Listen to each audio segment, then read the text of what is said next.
बुद्ध भी जब अपनी बात का प्रारंभ करता है, जब अपने ज्ञान का प्रारंभ करता है, तो वहां शील शब्द को यानी चरित्र को ले आता है, शीलवान बनो। लेकिन जरा सा जो बस एक चेंज हो जाता है वो ये हो जाता है कि बुद्ध कहता है कि तुम्हें शीलवान होने के लिए 3 शर्तों का अनुपालन करना पड़ेगा। बुद्धम शरणम गच्छामि, यानी बुद्ध के शरण में आओ। फिर धम्मम शरणम गच्छामि, यानी बुद्ध ने जो शिक्षा दी है उसे धर्म मान करके अपनाओ, क्योंकि एस धम्म सनातनो, जो मैं कह रहा हूं यही धर्म सनातन धर्म है। और तीसरा, संघम शरणम गच्छामि, इस समूह का हिस्सा बन जाओ जिसमें सभी वही बात करते हैं जो बुद्ध करता है। बुद्ध के बहुत बाद अरिस्टोटल कह रहा है युवाओं को शिक्षित करो ताकि वो तुम्हारे राज्य का पोषण कर सके, एक सुदृढ़ राज्य बना सके। समस्या है अरिस्टोटल की पैदाइश क्या है और बुद्ध की पैदाइश क्या है, यह भी हमें देखना चाहिए।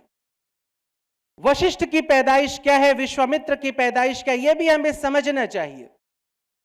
वशिष्ठ से कोई राम पैदा होता है, एक राम जिसके लिए सत्ता से अधिक महत्वपूर्ण है संवेदना। संवेदना अपने पिता की नहीं, उससे ज्यादा अपनी उस सौतेली मां की।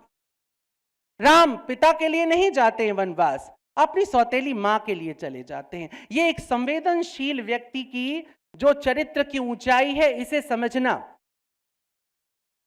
वशिष्ठ की शिक्षा से राम एक संवेदनशील व्यक्ति बनता है। कितना संवेदनशील कि पिता का अंतिम संस्कार नहीं कर पाता है तो एक गीध का अंतिम संस्कार करता है, क्योंकि वो उसके पिता का मित्र है। ये संवेदना आती है वैदिक शिक्षा की, वशिष्ठ की शिक्षा की। ध्यान देना, गुरु चेलों से पहचाना जाता है। ये यूनिवर्सिटी कितनी खूबसूरत बनी है, कितना पैसा लगा है, कितनी लग्जरी है इसके भीतर, इसका कोई अर्थ नहीं है यदि तुम लोग किसी कार्य के नहीं निकलते हो तो। तुम अगर गुंडे, बदमाश, आवारे, लुच्चे, लफंगे निकलते हो तो अल्टीमेटली क्या होगा इस यूनिवर्सिटी का? कोई भी गुरुकुल, कोई भी शिक्षण संस्थान, कोई भी गुरु अपने शिक्षक, अपने शिक्षार्थियों के द्वारा, अपने विद्यार्थियों के द्वारा, अपने शिष्यों के द्वारा ही समय में अपना स्थान बनाता है।